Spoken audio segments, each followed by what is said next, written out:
Samuel, segundo libro de Samuel. Los hermanos que fueron a la isla, a ese viaje, pues ahí pudieron darse cuenta cuando mi hermana María hablaba y decía que en la familia a mí siempre me dijeron Samuel, adentro del círculo familiar, ahí me dijeron Samuel, todos me conocen por Víctor Turcios, que es como fui conocido en el deporte, ¿verdad? Pero familiarmente ellos siempre me decían Samuel, Samuel. Y yo creo que mi mamá me puso Samuel por el profeta Samuel, ¿verdad? Así que me recuerdo ese momento que mi hermana le decía, no se los había dicho, pero ahora ya lo sabe. Así que no me molesto que me digan Samuel, pero ya acostumbrarán ustedes a decirme Víctor o Pastor Víctor. Amén, no me molesta. Muy bien, vamos a leer segundo libro de Samuel, capítulo 9. Vamos a leer toda la historia ahí, porque como a usted le gusta leer, y por si no ha leído en su casa, entonces así aprovechamos de leer todos. Vamos a leer el capítulo 9 de segundo de Samuel. Vamos a esperar que todos lo tengamos. Alabado sea Dios. Gloria al Señor. Se acerca la vigilia el día viernes, Santa Cena también. Así que esta semana va a estar muy bendecida, como siempre lo ha estado. Pero va a haber una bendición especial por esa comunión que vamos a tener. Segundo libro de Samuel, capítulo 9, versículo 1, dice así: para la gloria del Padre, del Hijo y del Espíritu Santo. David dijo: ¿ha quedado alguno de la casa de Saúl a quien haga yo misericordia por amor de Jonatán? Y había un siervo de la casa de Saúl que se llamaba ¿cómo? Siba, al cual llamaron para que viniese a David. Y el rey le dijo: ¿eres tú Siba? Y él respondió: tu siervo.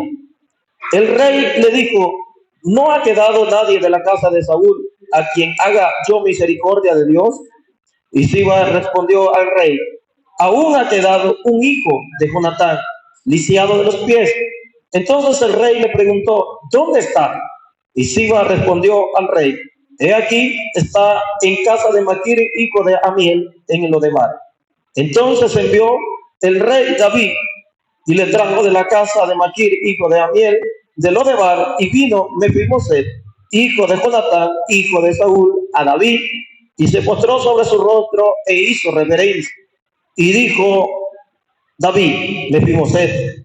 Y él respondió: he aquí tu siervo. Si así respondiéramos nosotros. Y le dijo David: no tengas temor, porque yo a la verdad haré contigo misericordia por amor de Jonatán tu padre, y te devolveré toda la tierra de Saúl tu padre, y tú comerás siempre a mi mesa.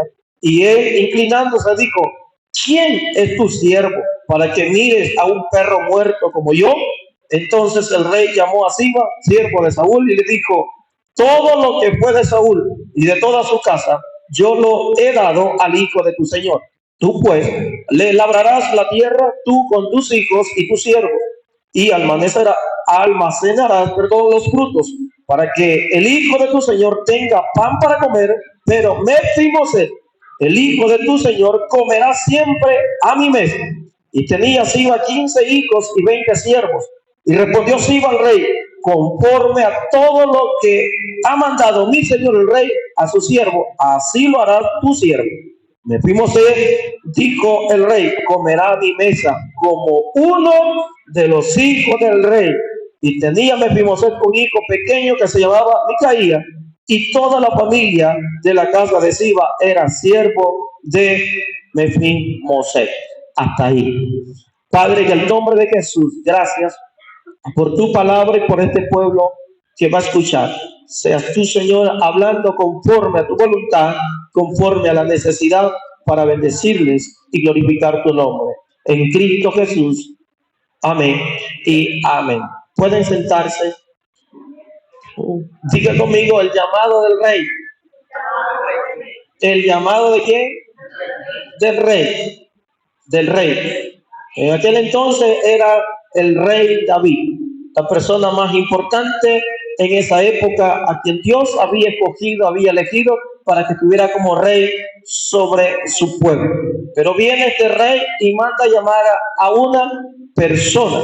Y quiero hablarles acerca de ese llamado. ¿En qué consistía el llamado? ¿Cómo aceptar o recibir el llamado? ¿Y cuáles son las bendiciones de este llamado? ¿Están de acuerdo? ¿En qué consiste el llamado? ¿Cómo recibir o aceptar el llamado? Y las bendiciones de este llamado. Como ya lo dije, David era la persona más importante, más reconocida, más respetable en aquella generación. Por lo tanto, es que Dios lo había escogido sobre su pueblo Israel. Y tal es así que la Escritura dice que era conforme al corazón de Dios. Pero ¿por qué el Espíritu Santo le da esa descripción a David, que era conforme al corazón de Dios? Lo da en dos aspectos o en tres aspectos. Uno de esos porque David peleaba la batalla de Dios con Dios en favor de su pueblo. Y segundo, porque David amaba y adoraba intensamente a Dios y reflejaba el carácter de Dios. ¿Están conmigo? Por eso se le describe como un hombre conforme al corazón de Dios, porque él peleaba las batallas de Dios con Dios en favor de su pueblo, y también él amaba intensamente y adoraba a Dios y reflejaba el carácter de Dios. Eso no excluye la humanidad de David, porque cuando vemos la Biblia, él se equivocó, él pecó, él cometió faltas, pero él siempre venció con Dios, porque con Dios siempre vamos a vencer. Ahora viene el asunto en este momento. El rey David se interesa por una persona, y esta persona se llama Mefiboset. ¿Quién era Mefiboset? Mefiboset era la persona más insignificante de aquellos días, la persona menos importante, la persona menos atractiva que podía haber en ese momento. ¿Por qué? Porque la Biblia dice que Mefiboset era descendiente de la casa de Saúl, hijo de su amigo Jonatán, y era un hombre que estaba lisiado, era un hombre que no podía andar por sí mismo. Es decir, Mefiboset estaba destinado, estaba condenado a la miseria, al fracaso, a la destrucción, y vivía en Lodebar, que significa Lodebar, algo que es estéril, algo que es desierto, algo que no tiene vida, algo que está perdido. Por lo tanto, vemos que Mefiboset desde ese lugar fue llamado por el rey David. La persona más importante estaba llamando a la persona menos insignificante de aquellos días. Y entonces cuando David llama a Mefiboset, y en ese momento vemos que Mefiboset iba con mucho temor, con mucho miedo. Y lo primero que David le dice: no tengas temor. Pero ¿por qué cree que iba con temor Mefiboset? Porque él pensaba que lo iban a matar, porque era el único sobreviviente de la casa de Saúl. Y cuando los que estaban en el poder sabían que había un heredero al trono, los que mataban instantáneamente. Mefiboset pensó que David lo iba a matar instantáneamente. ¿Por qué? Porque era el único descendiente de la casa de Saúl. Pero Dios ya había determinado la destrucción de la casa de Saúl. Pero también David había hecho un pacto con su amigo Jonatán. Y muchas veces nosotros podemos también, este cuadro nos presenta cuando Cristo llama a los pecadores. Y muchos tienen ese pensamiento, que piensan que si Cristo los está llamando, los va a tratar mal, los va a castigar por sus faltas para poder salvarlos. No, si nosotros vamos a sufrir en esta vida, es por nuestros propios pecados. Si vamos a sufrir, es por nuestras malas decisiones. Si vamos a sufrir, que sea por la causa de Cristo. Pero al final todo es propósito de Dios para llevarnos a la gloria de Dios. Pero eso no significa Cristo, la persona más importante del universo, llama a los menos insignificantes de esta tierra. Los está llamando, y no los está llamando para castigarlos, no los está llamando para criticarlos, condenarlos, no, los está llamando para salvarlos. Entonces, y ahí es donde se cumple la escritura que dice de que Dios escogió lo vil, menospreciado, insignificante, lo que no era, lo que la sociedad desahuciaba a la gente. Y Mefiboset era una persona destinada al fracaso, a la miseria, a la derrota, a la condenación, a la destrucción. Usted y yo estábamos condenados ahí. Por eso dice Mefiboset: ¿qué tienes conmigo? Que yo soy un perro muerto. Pero aunque tú estés muerto y seas como un perro, pero te llamó el Rey de Reyes y Señor de Señores. Porque el sabio Salomón dijo: mejor es un perro vivo que un león muerto. Porque el que está vivo tiene esperanza. Entonces la persona más importante llama a la persona menos insignificante. Aleluya. No se goza por eso. Ahora, ¿en qué consistía el llamado que le estaba haciendo David a Mefiboset? Diga conmigo, es un llamado de misericordia. En 3 ocasiones, David dice, quiero hacer misericordia. No solamente está mencionando la palabra misericordia, sino hacer misericordia, que es muy distinto. Usted puede conocer de misericordia, pero el asunto es si hacemos misericordia. Por eso dice Miqueas, el profeta Miqueas dice en el capítulo 6, si no me equivoco, Miqueas 6:8, ¿qué pide Jehová de ti? Oh, hombre, Él te ha declarado lo que debes de hacer, lo que es bueno. ¿Y qué dice ahí? Que haga justicia y que ames misericordia. Y que te humilles delante de tu Dios. ¿Qué fue lo que dijo Jesús? Misericordia quiero y no sacrificio. Porque no he venido a llamar a justos, sino a pecadores al arrepentimiento para que puedan ser salvos. Entonces vimos de que David deseaba, anhelaba hacer misericordia. Y eso es lo que Dios quiere hacer con usted y conmigo y con la humanidad. Él quiere hacer misericordia. Aleluya. ¿Por qué? Porque Lamentaciones del profeta Jeremías dice que por su misericordia no hemos sido ¿qué? Consumidos. ¿Y por qué estamos aquí ahora? Por la misericordia de Dios no hemos sido consumidos. Él ha hecho misericordia con usted. Usted y yo estamos disfrutando de una nueva misericordia, no de una vieja misericordia, no, de una nueva misericordia, porque cada mañana son nuevas su misericordia. La de ayer ya pasó, se ve en el pasado, pero hoy es una nueva misericordia de Dios. ¿Por qué? Porque Dios hace misericordia. Es decir, nos ha dado una oportunidad más, nos da un tiempo más para que atendamos su llamado. Entonces era un llamado de misericordia. En 3 ocasiones David le dice a Siba, se ha quedado alguien de la casa de Saúl a quien yo pueda hacer misericordia. Y comenzó a decirle, pues vamos a llamarlo porque yo voy a hacer misericordia con él. Y cuando ya se presente Mefiboset, yo voy a hacer misericordia contigo, Mefiboset. La Biblia dice también de que el Señor se deleita en hacer misericordia perdonando nuestros pecados. O sea que por esa misericordia el Señor perdona nuestros pecados. Miqueas 7, 18 y 19 nos dice que Él se deleita en perdonar por su misericordia.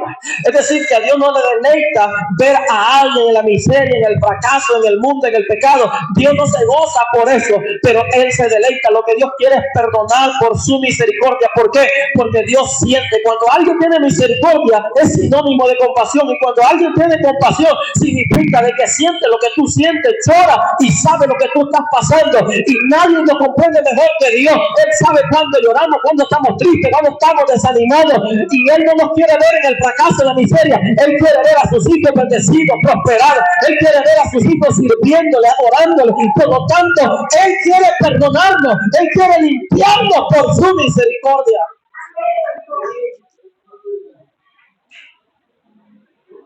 Por eso que aquel hombre, en el libro de Marcos 1:41 encontramos un hombre leproso y se acerca a Jesús y le dice, si quieres puedes limpiarme. Y Jesús, extendiendo su mano, dice, lo sanó por su misericordia. ¿Están de acuerdo?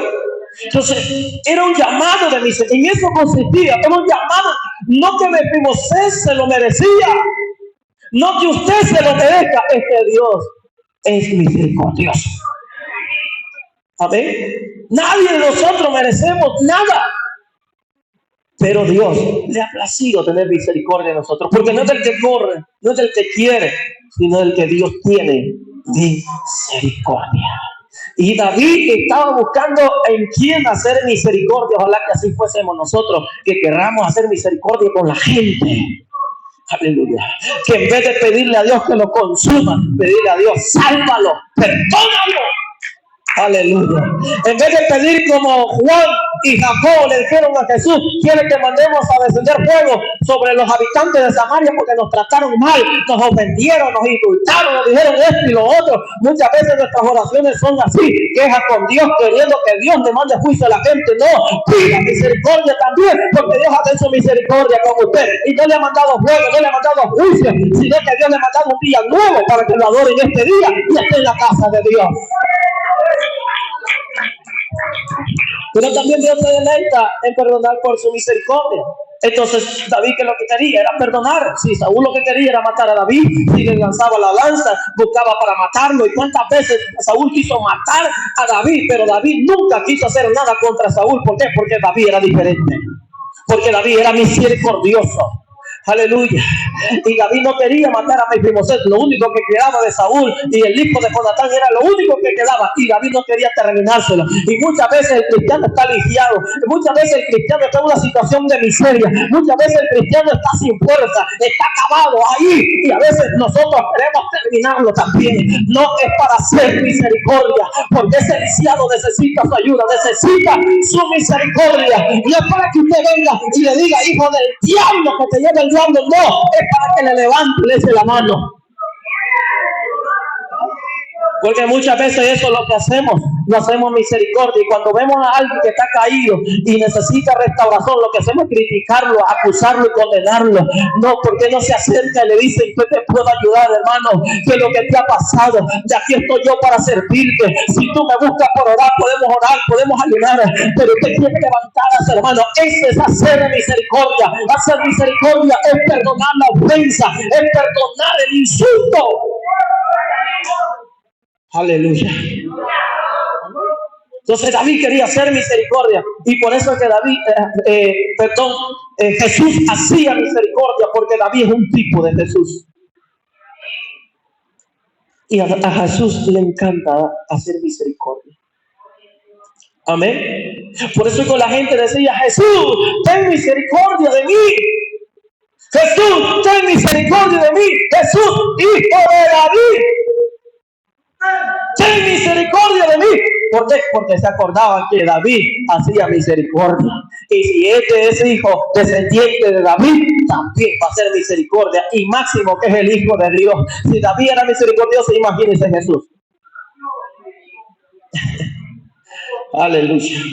Por eso que aquel que estaba medio muerto ahí, golpeado por los ladrones que le habían robado todo lo que tenía, ya estaba sin fuerza, estaba agonizando, estaba borboteando sangre, pero ahí se acercó el buen samaritano, y ahí no comenzó a decirle, a insultarle por esto y por lo otro: te va a llevar el diablo, te va a llevar al infierno. No, comenzó, sacó vino, sacó aceite, comenzó a untarle las heridas, lo subió a su cabalgadura, lo llevó al mesón, lo cuidó en el mesón, le dijo al mesonero: cuídame, y todo lo que este gaste, yo te lo voy a pagar.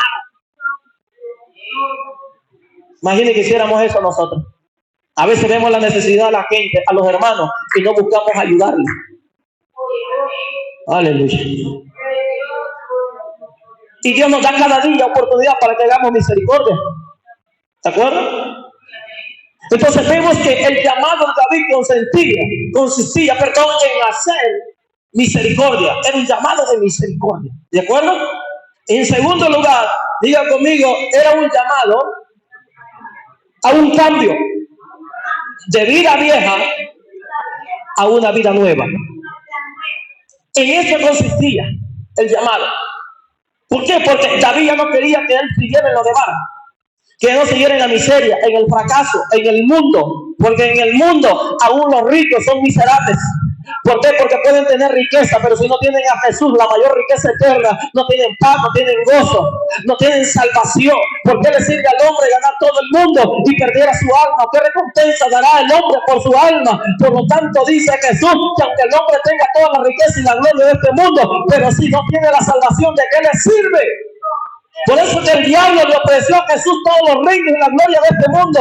Y yo me imagino a Jesús en su mente: si yo hice los cielos y la tierra y por mí subsiste, y este me viene a ofrecer algo que a mí me pertenece, y él se lo robó.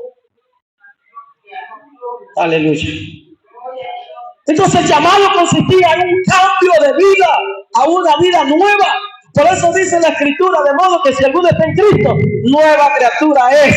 las cosas viejas pasaron y aquí todas son hechas nuevas. Si usted quiere recibir lo nuevo de Dios, si usted quiere recibir la bendición de Dios, deje lo viejo y reciba lo nuevo de Dios. Porque a quien no le gusta estrenar, quien no quiere tener un vehículo nuevo, una ropa nueva, unos zapatos nuevos, una casa nueva, ¿quién no quiere eso? Pero hay algo más importante, que es el llamado que el Rey de Reyes te está haciendo a tu vida, que quiere cambiarte de esa vida vieja y quiere darte una vida nueva. Un hombre viejo a un hombre nuevo, una mujer vieja a una mujer nueva en Cristo Jesús. Entonces David estaba interesado en que Mefiboset cambiara su estilo de vida, porque David se informó quién era Mefiboset, dónde vivía, qué es lo que hacía y cómo vivía. Y David dijo: no es posible, un descendiente de la casa de Saúl, el hijo de mi mejor amigo, está en esa condición. No es posible, él necesita salir de ahí a un mejor lugar. Pero a veces nosotros nos gusta estar en lo de bar ahí. Y Dios quiere sacarte de ahí. Pero esta es la religión de mi papá, de mi mamá, de mis abuelitos. Y aquí voy a morir yo también. Y no quiere salir de ahí. Aleluya, a una mejor vida en Cristo Jesús. Nadie te puede dar una mejor vida que Cristo Jesús. Ni tu papá, ni tu religión, ni el dinero, ni nada te puede dar una mejor vida que la vida que en Cristo Jesús. Puedes dormirte en paz, puedes levantarte en paz, puedes caminar en paz y tienes la seguridad que si te mueres te vas al cielo a una vida eterna en Cristo Jesús de Nazaret. Entonces lo que David quería consistía en llamado en cambiar el estilo de vida de Mefiboset. Hacer un cambio de vida, que dejar esa vida vieja, de fracaso, de miseria, y una vida nueva. ¿De acuerdo? Por eso es que 1 de Pedro 2:9 dice que los cristianos hemos sido trasladados de las tinieblas a la luz admirable de Cristo. ¿De acuerdo? También Colosenses nos habla en el capítulo 1 y 13 de que hemos sido sacados de la potestad del diablo, de las tinieblas, a la potestad de la luz de su Hijo Jesucristo. Entonces es un cambio de vida, es un estilo de vida. Por eso Jesús dijo, Juan 5:24, el que oye mis palabras y cree que me envió, tiene vida eterna, pues ha pasado de muerte a vida. Por eso Mefiboset le dijo, ¿qué tienes conmigo? Mefiboset no se lo creía. Yo soy un perro muerto. Aleluya. Pero ¿qué dice la Escritura? Efesios 2:1, el apóstol Pablo dijo, pero más Él nos ha dado vida cuando estábamos muertos en delitos y pecados. ¿Cuántos han recibido vida? ¿Verdad que nos ha cambiado la vida? Cuando hemos venido a Cristo. No somos los mejores cristianos, los mejores predicadores, pero mi vida ha cambiado desde que conocí a Cristo. Porque cuando Cristo llega, cambia a las personas. ¿Están de acuerdo? Es un cambio de vida, de una vida vieja a una vida nueva. En pocas palabras, lo que David quería era salvar a Mefiboset de la miseria, del fracaso. ¿Están de acuerdo? Es lo que quería hacer. Era un llamado de salvación. Porque Cristo no quiere que vivamos una vida vieja, desenfrenada, sino que vivamos una vida nueva. Y esa vida nueva podemos disfrutar las bendiciones de Dios. ¿Están de acuerdo? Por eso dice, despojado del viejo hombre. Despojado y renovado del nuevo hombre. O sea, significa de que Él está despojando de lo viejo para poder recibir lo nuevo de Dios. Un estilo de vida diferente. La gente puede ver, los familiares pueden ver, los vecinos pueden ver y decir, no, fulano ya cambió, ya es diferente. Su forma de hablar, su forma de comportarse, de actuar, sus actitudes. Y los vecinos hasta tranquilidad respiran porque ya no andan de pleitista, andan de buchincheros, sino que ahora son pacíficos, ahora son serenos, son misericordiosos, ahora tienen un estilo de vida diferente. Hasta su forma de caminar cambió, porque antes caminaban en puntillas mucho, pero ahora cambian como varones, como mujeres y siervos y siervas de Dios. Y eso es lo que Dios quiere, hacer un cambio en nuestra vida. El llamado consiste en cambiarnos de esta vieja vida en una vida nueva, en la vida de Cristo Jesús. A su nombre. En tercer lugar, ¿en qué consistía ese llamado? Diga conmigo, era un llamado de restauración. de restauración. ¿Qué significa eso? Que por las consecuencias del pecado, de la desobediencia de Saúl, estaba pagando las consecuencias Mefiboset, y estaba ahí y había perdido todo, cuando este hombre iba a ser heredero del trono, pero lo había perdido todo por causa de sus padres. Por eso que es importante de que nosotros como padres podamos darle buenos ejemplos a nuestros hijos, porque lo mejor que le podemos dar de herencia es a Cristo Jesús, porque en Cristo Jesús van a tener todas las bendiciones de Dios. Y vemos de que Saúl desobedeció a Dios, se rebeló contra Dios y siempre fue orgulloso, altivo, soberbio, y no quiso arreglar su vida con Dios. Él siempre se justificó, él siempre dijo que tenía la razón, aún él se creía por encima del profeta Samuel, como quien dice: no, Samuel, tú estás equivocado, yo he hecho lo que Dios me ha mandado. Lo que pasa es que Saúl hacía las cosas como él quería y no como Dios mandaba. Así hay muchos de nosotros cristianos que a veces queremos hacer las cosas como nosotros decimos. Le decimos: haga esto, y ¿por qué no hacemos esto mejor? Y siempre están llevando la contraria. Por eso que dice aquí que siga: he aquí tu siervo. ¿Qué quieres que haga tu siervo? Yo voy a hacer todo lo que tú dices que yo haga, le dijo al rey David. Y eso es lo que Dios quiere. Por eso conocemos en la Biblia que Dios es un Dios de restauración. ¿Por qué? Porque David le dice a Mefiboset: todo lo que era tuyo te devolveré. Todo lo que era de tu casa le pertenecía a Saúl, tu casa, te lo voy a devolver a ti todo. Mefiboset no se lo podía creer en ese momento. ¿Por qué? Porque Dios es un Dios de restauración. Todo lo que el diablo y el pecado y el mundo te ha robado, Dios tiene mucho más de lo que el mundo te ha robado. Porque Dios es un Dios sin límite. Él es el Dios de la riqueza, Él es el Dios de la bondad, del amor, de la misericordia. Él tiene todo para usted. Todo lo que tú has perdido, yo te lo voy a devolver. Te voy a restaurar. Era un llamado de restauración. Por eso creemos en la restauración. Y no como una corriente por ahí que dice: no, que ya el que pecó ya no tiene salvación. No, la Biblia dice, hablando Jesús entre las relaciones entre hermanos y entre hombres, dice que si tu hermano pecare 70 veces, perdónale 70 veces 7, que son 490. ¿Cuántas veces? Por ahí 495, ya perdí la cuenta. Entonces, que tienes que perdonarlo. ¿De acuerdo? Y imagínense cómo es nuestro Dios. A veces nosotros condenamos a la gente y nosotros no somos jueces. No somos jueces. Como dijo un predicador por acá, no nos ha dado el ministerio de condenación, porque eso solo Jesús lo tiene. Él es el que decide. No, nos ha dado el ministerio de la predicación, de llevar el mensaje. Entonces, Dios es un Dios de restauración, que aunque el hombre esté hundido, podrido en la miseria, de ahí Dios lo puede levantar. ¿Están de acuerdo? Por eso todo lo que era tuyo te lo voy a devolver. Te voy a restaurar todo lo que te pertenecía. Y David no le estaba diciendo por la causa de esto y lo otro. No, te lo voy a devolver. ¿Por qué? Porque Mefiboset estaba atendiendo el llamado. ¿De acuerdo? Entonces le iba a devolver todo, le iba a restaurar todo. A mí me encanta una cita bíblica en Joel 2:23. Si tienen la amabilidad de buscarlo, Joel 2:23, que habla de la restauración futura de Israel. Y es un mensaje profético para la nación de Israel, pero también para la vida espiritual de la iglesia. El libro de Joel, capítulo 2, y el versículo 23, dice algo muy interesante. Joel, capítulo 2, versículo 23. Aleluya. Gloria a Dios.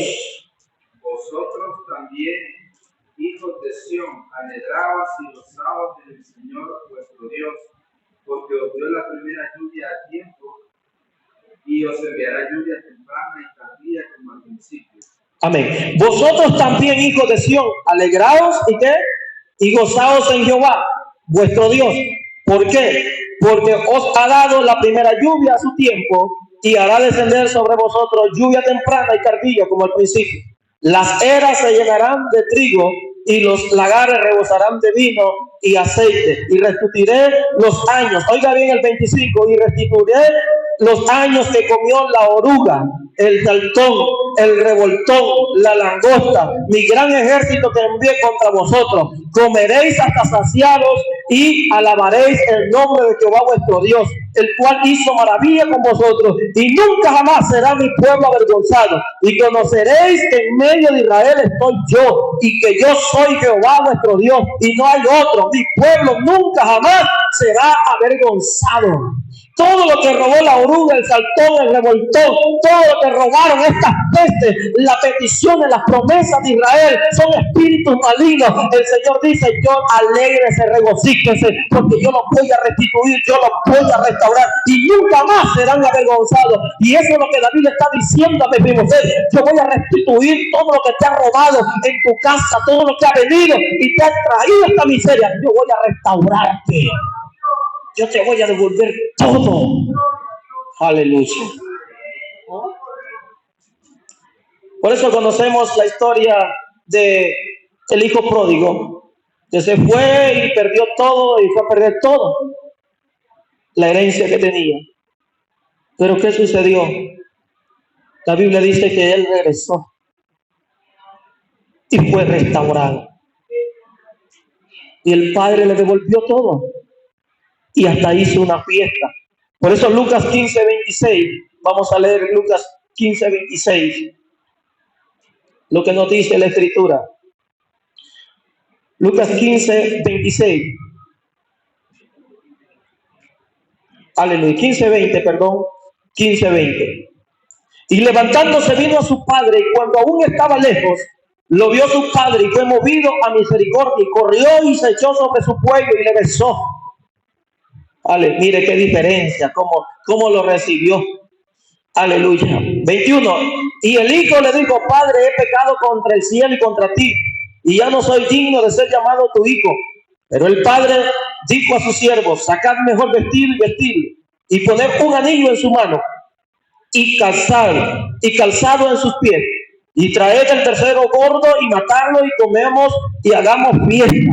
Porque este mi hijo muerto era y ha revivido, y había perdido y es hallado. Y comenzaron a regocijarse. Dios lo restauró, el padre lo restauró. Entonces el llamado de David a Mefiboset era un llamado de restauración. Quería devolverle todo lo que él había perdido. ¿Y cuántas personas están así en el mundo? Que no saben las herencias que tienen, que no saben las bendiciones que Dios tiene para ellos, y piensan que porque pecaron, porque fallaron, ya no tienen perdón de Dios y que ellos están destinados a la miseria. No, Dios siempre está dispuesto a restaurar la vida del ser humano, no importa en lo más oscuro que caiga, en lo más, en la miseria que pueda caer, pero Dios siempre lo puede levantar. Por eso que me encanta el Salmo 40, dice algo maravilloso el rey David. El Salmo 40 dice unas cosas maravillosas. Y en el versículo 1 él comienza a hablar y dice: pacientemente esperé a Jehová, y se inclinó a mí y oyó mi clamor. Y mira el versículo 2, está hablando de que David había tenido un gran pozo, y me hizo sacar del pozo la desesperación, de lodo cenagoso, puso mis pies sobre peña y enderezó mi paso, puso luego en mi boca cántico nuevo, alabanzas a nuestro Dios. Verán estos muchos y te verán y confiarán en Jehová. David había caído en pozo, en una desesperación. David había caído y necesitaba restauración, y Dios lo restauró. Por eso que él decía: devuélveme el gozo de tu salvación, y espíritu nuevo me sustente. Está hablando de restauración. Por eso que vemos que el pueblo de Israel volvió a edificar los muros de Jerusalén y el templo de Jerusalén. Después de estar cautivos 70 años en Babilonia, fueron restaurados. ¿Por qué?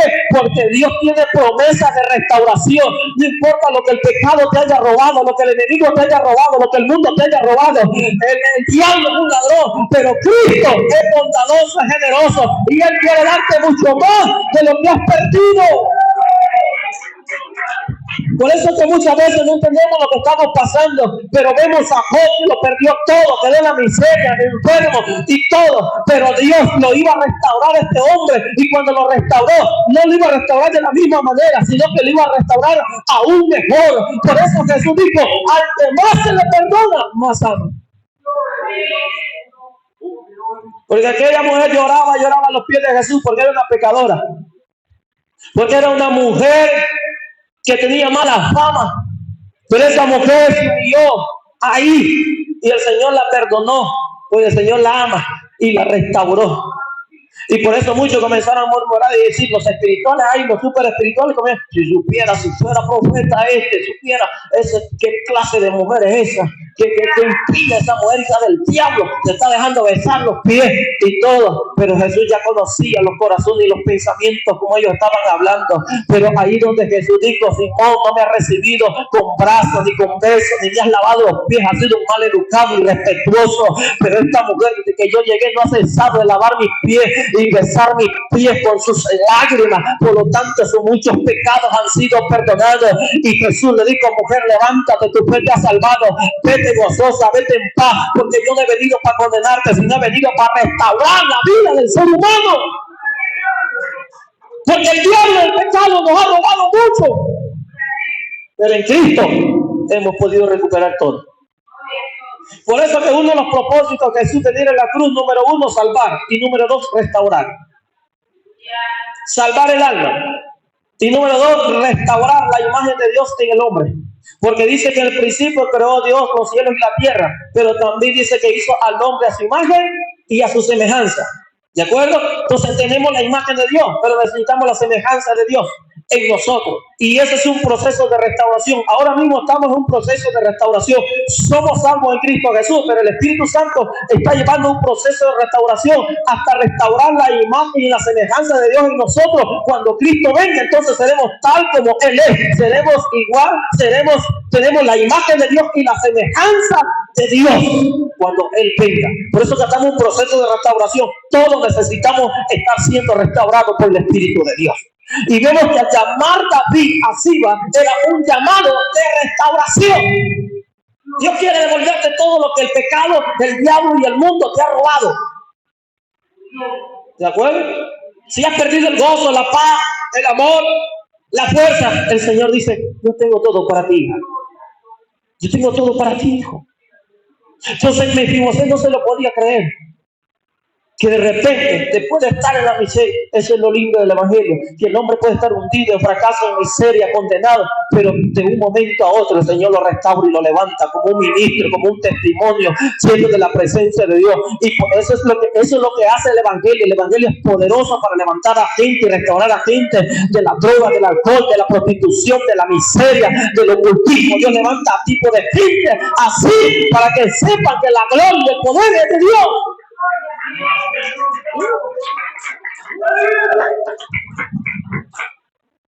Entonces era un llamado de restauración, ¿de acuerdo? Era un llamado de restauración. En cuarto lugar, era un llamado a la productividad. Diga conmigo, productividad o fructificación. ¿Por qué? Mire lo que dice el versículo 9. Estamos en segundo libro de Samuel, capítulo 9. El versículo 9 dice, entonces el rey llamó a Siba, siervo de Saúl, y le dijo, todo lo que fue de Saúl y de toda su casa, yo lo he dado al hijo de tu señor. Versículo 10. Tú pues, no solamente le iba a devolver, sino que iba a haber productividad, frutos. Tú pues le labrarás las tierras, tú con tus hijos y tus siervos, y almacenarás los frutos para que el hijo de tu señor tenga pan para comer. ¿Se da cuenta? O sea que Siba y los siervos de Siba, los hijos de Siba, iban a trabajar para Mefiboset. O sea que iba a haber fruto, iba a haber productividad. Y cuando Cristo nos llama para que demos frutos, para que mostremos esos frutos, que ya no tenemos odio, sino que tenemos amor, que ya no andamos en pleito, sino que buscamos la paz, que ya no tenemos el gozo del mundo, sino que tenemos el gozo del Señor en nuestra vida. Cuando Cristo nos llama, cuando el Rey nos llama, es para que mostremos esos frutos, porque por sus frutos se conocerán quién es de Dios y quién es de Dios. Entonces vemos, y podría decir, pero ¿cómo Mefiboset iba a producir algo si estaba lisiado, si el hombre estaba con limitaciones. Pues eso implica de que todos tenemos limitaciones humanas, todos tenemos dificultades para llevar a cabo, pero el Señor le dio todos los medios, los instrumentos así a Mefiboset para que él fuera productivo. Le dio tierra, le entregó, a usted le ha dado dones, Dios le ha dado talento, le ha dado tantas cosas para que usted produzca algo bueno. Le ha dado esa boca para que glorifique su nombre y hable algo bueno y produzca fruto de Dios. Por eso que ese llamado consiste en una vida de productividad y fructificación. ¿Están de acuerdo? En eso consistía el llamado, un llamado de misericordia, un llamado de una vida vieja a una vida nueva, es decir, un llamado a la salvación, un llamado a la restauración y un llamado a la productividad o la fructificación. Pero viene lo más importante todavía, ¿en qué consistía el llamado? Y eso es lo que la mayoría de cristianos no lo hemos entendido. Y no lo hemos entendido porque no lo practicamos. Y por eso que muchas veces estamos anhelando a las algarrobas de los cerdos. Y por eso que muchas veces estamos anhelando las cosas del mundo. Y muchas veces queremos volver al mundo. Porque no hemos comprendido el llamado en sí, en qué consiste. Muchos solamente nos hemos quedado, bueno, ya Dios me salvó, ya soy diferente y nos hemos quedado ahí nada más. Pero el llamado consistía, diga conmigo, a la comunión. En 3 veces y una cuarta vez, David dice, pero Mefiboset comerá conmigo, se sentará a mi mesa y será como uno de mis hijos. ¿Se da cuenta? Lo que David estaba diciendo es un llamado a la comunión. Él iba a estar con el rey ahí. Y ese es el llamado que usted y yo hemos recibido. Cristo nos llama a ser salvos. Cristo nos llama a cambiarnos, a transformarnos, a restaurarnos. Pero sobre todo, el llamado del cristiano es a la comunión con Dios. Y yo creo que no hay posición más grande que cuando usted está en comunión con Dios, en la presencia de Dios. Cuando usted está cerca de Dios. Por eso los discípulos no comprendían eso. Y le dijeron a Jesús, Jesús, queremos que en tu reino uno se siente a su derecha y otro a tu izquierda. Aleluya. Pero Jesús le dijo, ustedes no saben lo que están pidiendo, porque ustedes piensan de que eso solo es así por así. Ellos andaban por posición nada más. Pero la posición más grande que alguien puede tener es cuando está humillado en la presencia del Señor y está en comunión con Dios, está cerca de Dios. Por eso es uno de los predicadores que más me encanta de la forma de predicar, porque su mensaje es para líderes prácticamente, porque hoy en estos días falta carácter de líder, hombres y mujeres con carácter de Dios. Tenemos falta de liderazgo ahora en los círculos cristianos, en el círculo cristiano, en las congregaciones, tenemos falta de liderazgo que tengan el carácter de Dios. Por eso ese hombre predicaba y Dios se le presentó en una ocasión, se le reveló y le dijo, mira, aquí están todos los ministerios, escoge el que tú quieras. Y entonces hay un ministerio que es el menos reconocido, el menos valorado, pero el más importante, le dijo. Y comenzó a ver todos los ministerios, apóstol, profeta, maestro, pastor, evangelista. Comenzó a ver todos los ministerios y de repente apareció un ministerio ahí que decía el ministerio de la oración. El que nadie quiere. Y le dijo, ese quiero, le dijo. Ahí no vas a tener reputación, ahí no vas a tener aplausos, ahí no vas a tener esto y lo otro. Ahí lo que vas a tener guerra, lo que vas a tener lucha. Ahí lo que vas a entregar, ofrendar tu vida delante de mí para que yo salve a otro, para que yo redima a otro. Pues ese es el que yo quiero, ¿eh? Y por eso este hombre escribe un libro y dice de que, por ejemplo, el cristiano, en la Biblia nosotros encontramos que el cristiano promedio tiene que orar 1 hora por lo menos diariamente. Pero este hombre dice, si eso es para los cristianos promedios, dice que por lo menos un pastor, un líder espiritual tiene que orar 2 horas al día por lo menos. Si no, no vale un centavo en el mundo espiritual. ¿Por qué? Porque el llamado del Rey, de Rey y Señor de Señores es a la comunión, a que nosotros estemos con Él en la presencia de Dios. Porque ¿cómo fue que Moisés liberó al pueblo de Israel de la mano de Faraón y del pueblo de Egipto? ¿Cómo que Moisés hizo eso? Tuvo que estar en comunión con Dios, recibir la presencia, la aprobación de Dios, la unción de Dios, para luego ir a liberar a ese pueblo. Entonces queremos hacer cosas para Dios sin Dios. Entonces viene y le dice, él se va a sentar conmigo a la mesa del rey. Mientras Mefiboset permanecía en la mesa del rey, en el palacio del rey, y se tenía las ropas ahí juntamente con el rey, todos tenían que servirle. Tenía poder, tenía autoridad. Pero si salía del palacio, no valía nada. Si salía de la comunión de la presencia, no valía nada. Si salimos de la comunión de Dios, de la presencia de Dios, valemos un cero a la izquierda. Pero el llamado que Dios nos hace es a la comunión. Por eso que tenemos una generación de cristianos que no oran, que no quieren orar. Por un montón de líderes que no quieren orar, no quieren buscar el rostro de Dios. Y todo lo quieren bien fácil. El llamado de Dios no solamente para enriquecerte y que tengas dones y esto y lo otro. No, el llamado del Rey a que estés en comunión con el Rey de Reyes y Señor de Señores. A que permanezcas con Él. Conmigo va a comer. Y es donde mejor comemos, en la presencia de Dios, en la comunión con Dios. Es donde mejor comemos. Es donde mejor se deleita nuestra alma, nuestro espíritu, cuando estamos en comunión con Dios a través de la oración. Por eso que el llamado del discipulado, ese es el primer llamado al discipulado. Si usted quiere ser un discípulo de Cristo, usted tiene que estar en comunión con Dios a través de la oración. Marcos 3:13 y versículo 14, la Biblia dice que Jesús llamó a los que Él quiso. Después de haber pasado toda la noche orando, al llegar el día, llamó a todos los que Él quiso. Se cree que aproximadamente unas 100 personas Él llamó, pero en medio de estas 100 personas escogió a 12. Y les dijo, y los estableció para que estuvieran con Él. Los llamó, los estableció como apóstoles para que estuvieran con Él. Y después para enviarlos a predicar, a sanar y a echar fuera demonios. Pero el primer llamado es a estar con Jesús, es a estar en la comunión con el Padre, a estar con la comunión con el Espíritu Santo en oración. Y ese es el llamado que Siba estaba recibiendo, estaba recibiendo del Rey. Mefiboset se va a sentar. Imagínate si usted le dijera eso, tú vas a estar aquí en mi mesa, vas a estar en el palacio. Con mucho gusto usted quisiera, ¿verdad?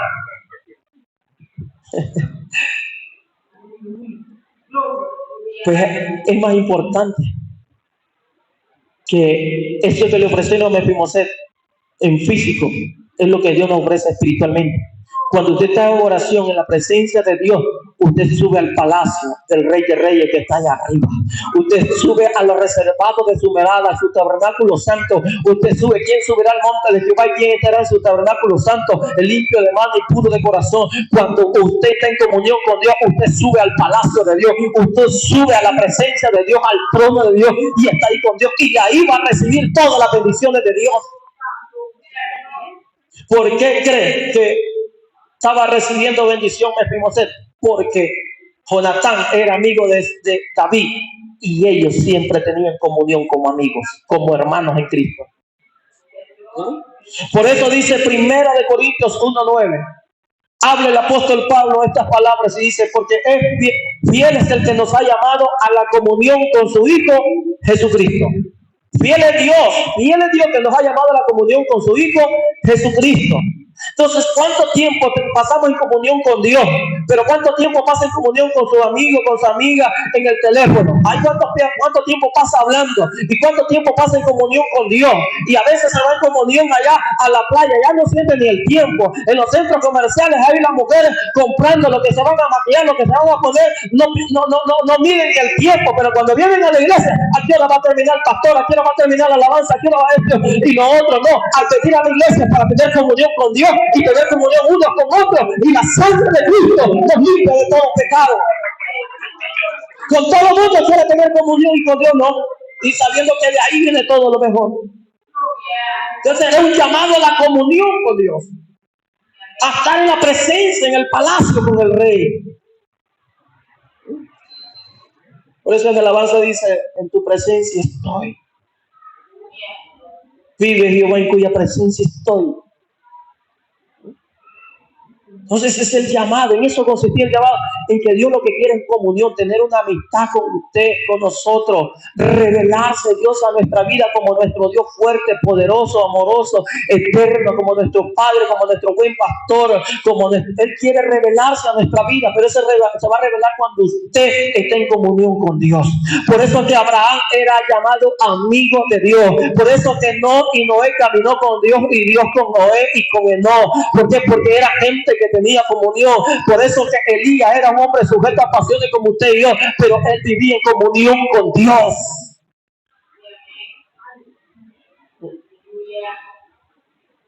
A su nombre. En eso consistía el llamado. Por eso dice 1 de Juan 1:3. Y dice que la verdadera comunión de los cristianos es para con el Padre y con su Hijo Jesucristo. 1 de Juan 1:3. Y luego vamos a leer el versículo 7. Miren lo que nos dice el apóstol Juan.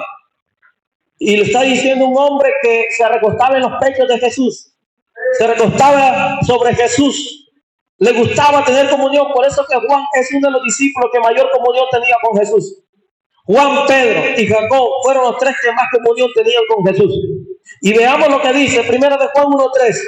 Lo que hemos visto y oído, esto os anunciamos, para que también vosotros tengáis comunión con nosotros. Y nuestra comunión verdaderamente es con el Padre y con su Hijo Jesucristo. Versículo 7 dice: pero si andamos en luz, como Él está en luz, tenemos comunión unos con otros, y la sangre de Jesucristo, su Hijo, nos limpia de todo pecado. Se da cuenta que el llamado de Dios, el llamado del Rey, es a tener comunión. En 3 veces David dice: Mefiboseth se va a sentar a mi mesa. Mefiboseth se va a sentar a mi mesa. Y la tercera vez dice: Mefiboseth se va a sentar a mi mesa y será como uno de mis hijos. Y ese es el llamado de Dios, a que tengamos comunión con el Padre, con el Hijo y con el Espíritu Santo. Y tengamos comunión entre nosotros. Por eso es que Dios le ha dado a cada quien un temperamento y un carácter para que usted aprenda a tener comunión, amar a esa persona. ¿Sí? Y no para que ore, para que vaya esa persona. No, ore para que se vaya lo malo que siente contra esa persona. Para eso ore. Pero Dios nos ha llamado a que tengamos comunión con Él. Venimos a este lugar para tener comunión con Dios a través de la oración, de la alabanza, a través de la palabra. Tengamos comunión de la presencia de Dios, la administración del Espíritu de Dios. Tengamos comunión con el Padre, con el Hijo, pero también para que tengamos comunión entre unos y otros. Y no que salgamos de este lugar y nos encontremos en la calle como que si no nos conocemos, como que si somos extranjeros, desconocidos. No, es para tener comunión. Si tenemos comunión aquí, la sangre de Cristo nos va a limpiar de todo pecado. Pero si aquí usted no le puede dar la mano donde está la paz suya, entonces ¿cómo quiere tener comunión? ¿Cómo quiere tener comunión? ¡No! Y el Señor queriendo limpiarnos. Entonces ese es el llamado. En eso consistía el llamado del rey a Mefiboseth, a tener comunión. Porque será como uno de mis hijos. Y los hijos de David se regocijaban ahí con su padre David. Y Mefiboseth era como uno de ellos. Por eso, hermano, no podemos. Usted puede tener sus hijos, pero no menosprecie los hijos de otros. No menosprecie los hijos de otros. Porque recuerden lo que Jesús dijo: no es bueno dar el pan de los hijos a los perrillos. Porque Jesús vino primero a la casa de Israel, pero Israel lo rechazó y entonces ahí entramos nosotros. Por eso dice que nosotros somos, ¿qué? Somos olivos silvestres, ¿verdad? Somos olivos silvestres injertados. Pero las ramas naturales del olivo es Israel. Los hijos son Israel. Y nosotros somos hijos adoptados. Por eso que dice que tenemos herencia por Dios y somos coherederos juntamente con Cristo. Por eso que Él nos ha adoptado como hijos. Por eso dice que aquel que ha recibido al Señor Jesús como su Señor y su Salvador, Dios le ha dado la potestad de ser hechos hijos de Dios. Y eso es lo que estaba haciendo David con Mefiboseth. Tú vas a ser parte de mis hijos, vas a ser parte de mi familia, de comunión, de mi círculo aquí de intimidad. Tú vas a estar aquí conmigo siempre. Y los hijos tenían que ver como un hermano a Mefiboseth. Y así tenemos que ver en nosotros. No que él era más importante que el otro, no. Si hemos recibido a Cristo, tenemos el mismo Padre. ¿No tiene otro padre usted? ¿O es de otra familia usted? Aleluya. Por eso es que aquí no tiene que haber estatus económico, político o social o educativo. No, en Cristo Jesús dice que somos una familia, un mismo Padre, un mismo Señor, una misma fe, una misma sangre, un mismo Espíritu. ¿Sí? ¿Y cómo se sentían los hijos de David? Que se sentían celosos. Y este portiocero viene acá, este impío, y este aquí, y este allá. O como aquel hijo pródigo que estaba en la casa, el hermano del hijo pródigo que estaba en la casa disfrutando de todo. Y viene su hermano y ya se molestó. Aleluya. No, lo que Dios quiere, que tengamos comunión con Él y entre hermanos.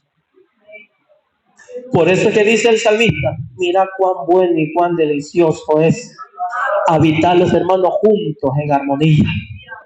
Es como el buen óleo. Y Xavi comienza a mencionar el óleo, es decir, con el que ungieron a Aarón.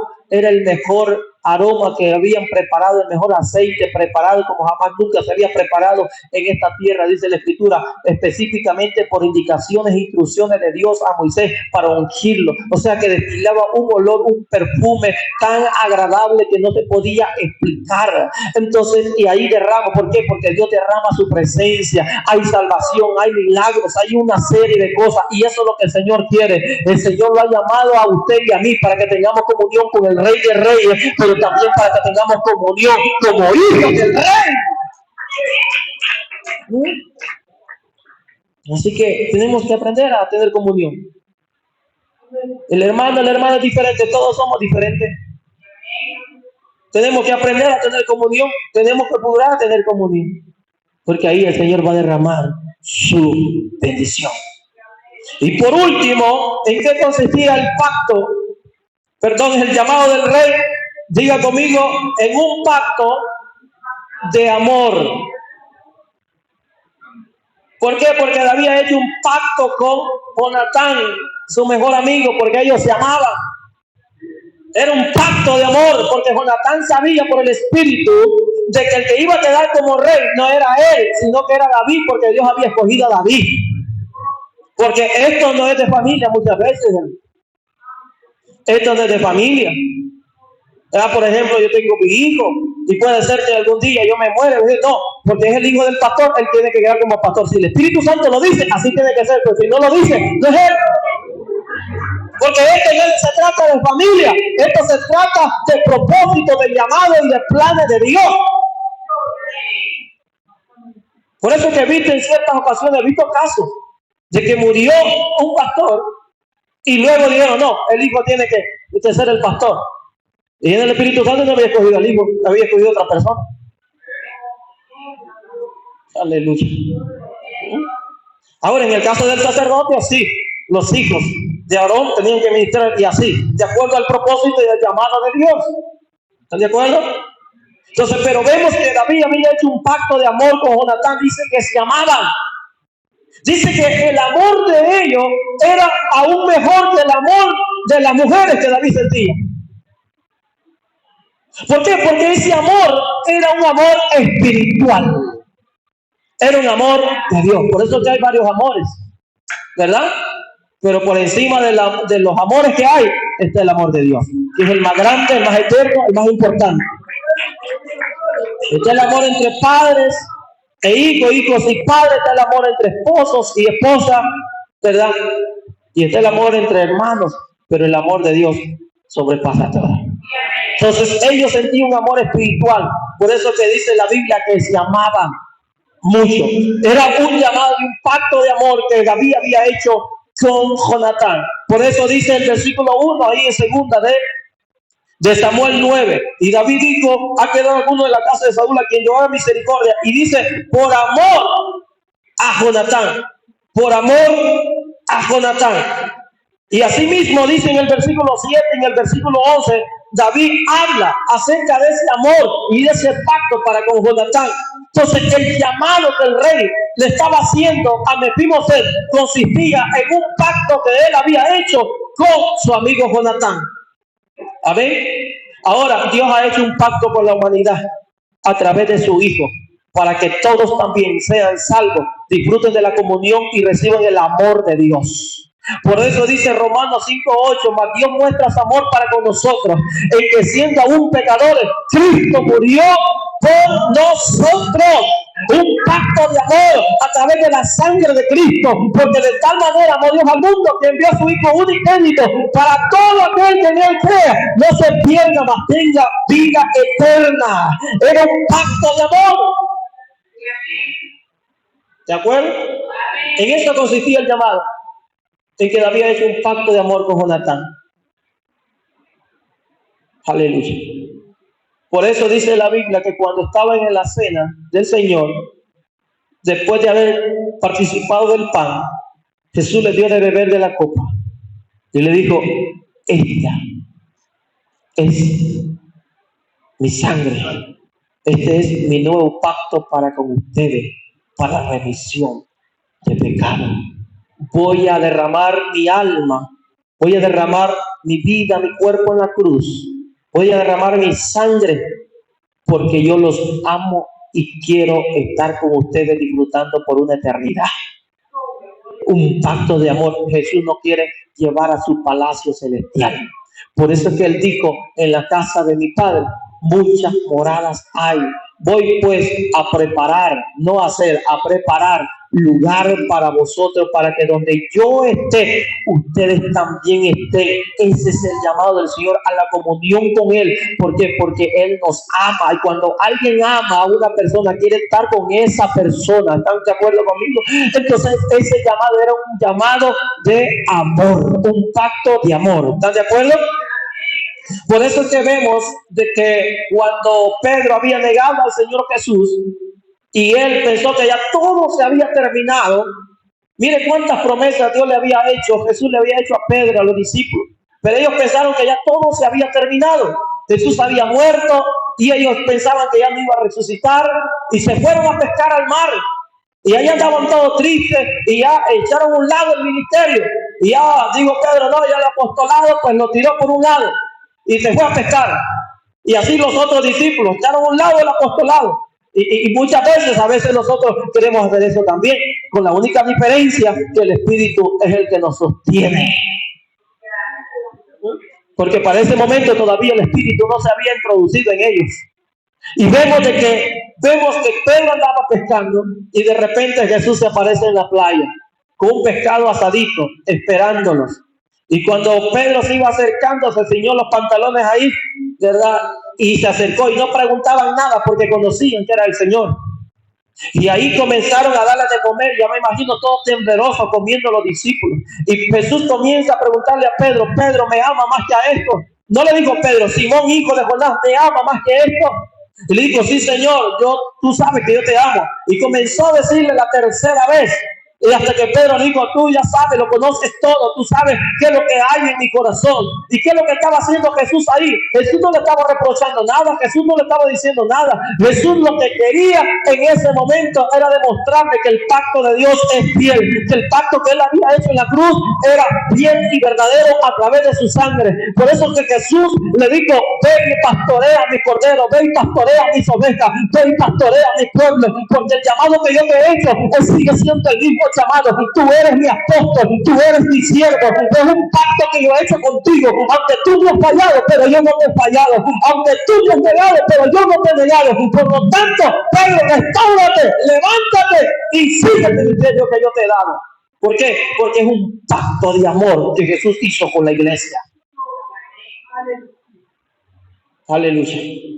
Y ese era el pacto que el rey había hecho con Jonatán, su amigo. Y ese es el pacto que Dios ha hecho a través del Hijo de Dios, un pacto de amor, para que nosotros podamos recibir la salvación, la restauración, podamos recibir la bendición de Dios, podamos estar en comunión con Dios a través de los méritos de Jesús en la cruz. Ahora, la pregunta es: ¿cómo recibir o aceptar ese pacto, ese llamado que el Señor nos está haciendo? ¿Cómo lo hizo Mefiboset? Siba fue y buscó a Mefiboset en el lugar donde estaba. y le dio el anuncio de que el rey lo estaba llamando, y me imagino a Mefiboset, el rey me está llamando a mí, el rey está interesado por mí, seguramente quizás me quiere acabar ya, me quiere matar porque yo soy el único descendiente de la casa de Saúl. Digo, no tengas miedo, ten temor. Por eso que lo primero que David le dice a Mefiboset, no tengas temor, sino que le dice, ten fe. Cuando le dice, no tengas temor, como que dice, confía, tranquilo, relájate. Entonces, para aceptar este llamado, tengo que creer que el que me está llamando es el Rey de Reyes, la persona más importante en el universo. Quien lo está llamando a usted no es una institución humana, no es una institución religiosa, no es una institución del gobierno. Quien nos está llamando no es el presidente de la República. El que lo está llamando a usted y a mí es el Rey del universo, el que venció la muerte, el que venció a Satanás, el que venció el pecado. Él lo está llamando y tiene que creer que Él es el que le llama. Entonces Mefiboset, a pesar que en la miseria que estaba, creyó que el que lo llamaba era el rey. ¿De acuerdo? Era el rey. Hay que creer. Por eso que cuando gritaba y pedía misericordia a Bartimeo el ciego, hijo de David, ten misericordia de mí. Y le decía a la gente, cállate miserable, cállate, mendigo pordiosero, cállate. Y él más levantaba la voz. Y de repente Jesús escuchó que alguien lo estaba llamando.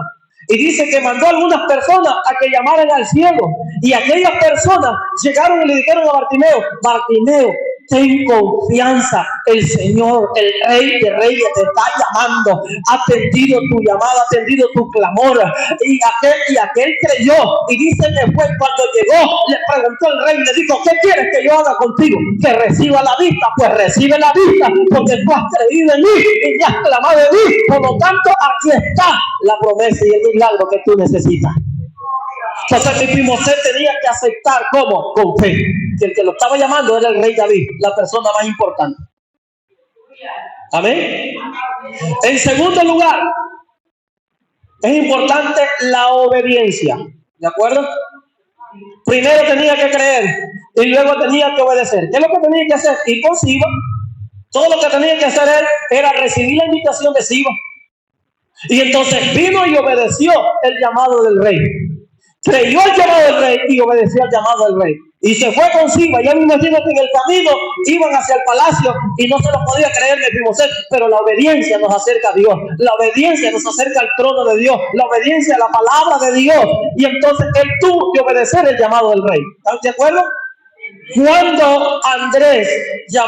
Cuando Felipe llamó a Natanael, le dijo, Natanael, hemos hallado al Cristo, de quien escribió Moisés en la ley y los profetas, a Jesús de Nazaret, al hijo de José. ¿Qué dijo Natanael? ¿De Nazaret ha salido algo bueno? ¿Saldrá algo bueno? ¿Qué le dijo? Felipe, ven y ve. Ven y ve. Tú solo obedeces, tú solo ven. Date cuenta por ti mismo. Y mientras estaba caminando Siba al palacio con Mefiboset iba viendo el palacio, y cada vez más veía que era realidad, que el que lo había llamado era el rey. ¿Por qué? Porque estaba obedeciendo. ¿Amén? Es así como se asiste el llamado del rey, con fe, con obediencia, pero también, diga conmigo, humildad, humillación. Cuando llegó Mefiboset, ¿qué fue lo primero que hizo ante el rey? ¡Pum! Se tiró a la tierra, se tiró al piso, dobló sus rodillas, hizo reverencia. ¿Eres tú, Mefiboset? Sí, Señor. Y vino David y le dijo, voy a hacer misericordia por amor a mi amigo Jonatán, y te voy a devolver todo lo que era en la casa de tu padre Saúl. Y pensó que se estaba burlando. ¿Qué tienes conmigo? Soy un perro muerto, Señor. Yo soy un miserable. Y muchas veces Satanás nos hace ver así. Tú no sirves para nada, es un miserable. Estás perdido, nadie te ama. Si te dieron a luz porque verdaderamente y te entregan. No, todo es propósito de Dios. Pero él se humilló. Entonces el llamado se acepta cuando nos humillamos. Por eso que aquel centurión dijo, no soy digno que entre bajo mi techo, solamente di la palabra y mi criado sanará. Por eso es que también dijo aquella mujer se humilló cuando su hija estaba poseída por demonios, se humilló a los pies de Jesús, reconoció que era una perrilla. Por eso que Juan, el profeta más grande que ha existido después de Jesús, dijo: yo no soy digno de sacar la correa de su calzado encorvado, porque él es más grande, él es más poderoso, yo no soy nada, yo soy insignificante a la par del rey. Por lo tanto, el Señor le agrada cuando nosotros nos humillamos. Y de esa manera se acepta el llamado del rey. ¿De acuerdo? Ahora, la pregunta es: ¿cuál fue el medio que usó el rey para que aceptara el llamado Mefiboset y estar en el palacio con el rey? Diga conmigo: Siba. ¿A dónde están los Siba? Ese es el trabajo de la iglesia. ¿A dónde están aquellos que están anunciando y le están diciendo a la gente que está esperando? Él quiere hacer misericordia contigo, Él quiere cambiar tu vida, Él quiere restaurar todo lo que el diablo y el pecado te ha robado, Él quiere restituirte, Él quiere que tú seas una nueva criatura. ¿A dónde están aquellos hijos que están evangelizando, que están testificando, que están hablando la buena nueva y están llevando a la presencia de Dios, al palacio de Dios? Esto es lo que tiene que ser la iglesia. En vez de estar hablando mal de uno y de otro, ¿por qué no habla la buena nueva del Señor y trae la gente al palacio del rey, a la presencia del rey? Invite gente, invite vecinos, vamos a la iglesia, vamos a esto. No, pero es que usted no me da buen testimonio. Sí, pero yo estoy yendo a la iglesia porque quiero cambiar y yo sé que Dios me va a... Y esa mentalidad va a hacer que la gente pueda venir también. ¿Dónde están los hijos? ¿Cuánta gente está perdida, miserable ahí en el mundo? Mucha gente puede tener pompa y pueden decir que son unos grandes en la sociedad reconocidos, pero si no están en el palacio del Rey de Reyes, si no están en la presencia de Dios, si no han venido a Cristo, son unos miserables. Por lo tanto, hay que llamarlos porque hay espacio en la presencia de Dios. En el palacio del Rey hay espacio para todos. Aquellos que están desquiciados, aquellos que están perdidos, hay espacio. En la casa de mi Padre muchas moradas hay. Hay espacio. En el palacio de Dios hay espacio. Todos pueden venir. Pero ahí entra la iglesia, ahí entran los hijos, ahí entran los siervos de Dios, las siervas de Dios que dicen: ven aquí, Señor. Y Silva no estuvo poniendo pretextos, no, pero que está viciado. Ese hombre no se vale por sí mismo. Ese no tiene reto. Ha conocido y no se puede interesar. Y ese es el lenguaje que tiene. No, aunque esté muy torcido el largo, pero el Señor lo puede interesar. Porque no hay nada imposible para Dios. Vale, si lo ha interesado un poquito a usted, está torcido todavía. El Señor lo quiere ir interesando todavía. Pero ese es el trabajo de los siervos, porque le servimos al Rey de Reyes y Señores. A Él le servimos. Entonces, el trabajo de los hijos, en eso consiste el llamado. Y esa manera es como se acepta el llamado, y esas serán las bendiciones del llamado: estar en la presencia en el palacio del Rey. Y todos recibiremos recompensa, porque así como Mefiboset fue recompensado, Siba también fue recompensado. Y todos seremos recompensados si nosotros le servimos al Rey, al que nos ha llamado. Si Dios te ha llamado a ti, también Dios a través de ti quiere llamar a otros, para que sean parte de sus hijos, parte de su pueblo, y estén en el palacio y hereden las bendiciones eternas que es en Cristo Jesús. No dude que nos está llamando es el Señor.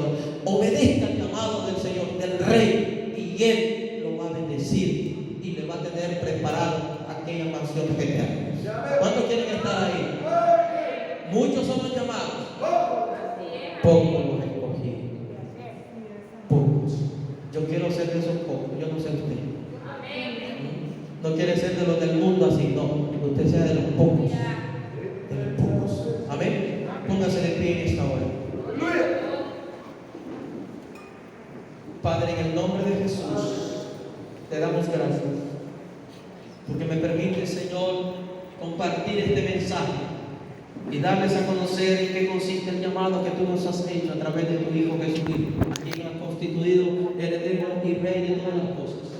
Señor, aquí hemos aceptado ese llamado y queremos que otros también lo acepten. Gracias por tus bendiciones. Pero hay muchos Mefiboset que necesitan ser rescatados, que necesitan saber que tú les estás llamando, que tú les amas, que tú quieres hacer misericordia, que tú quieres restaurar, que tú quieres devolverle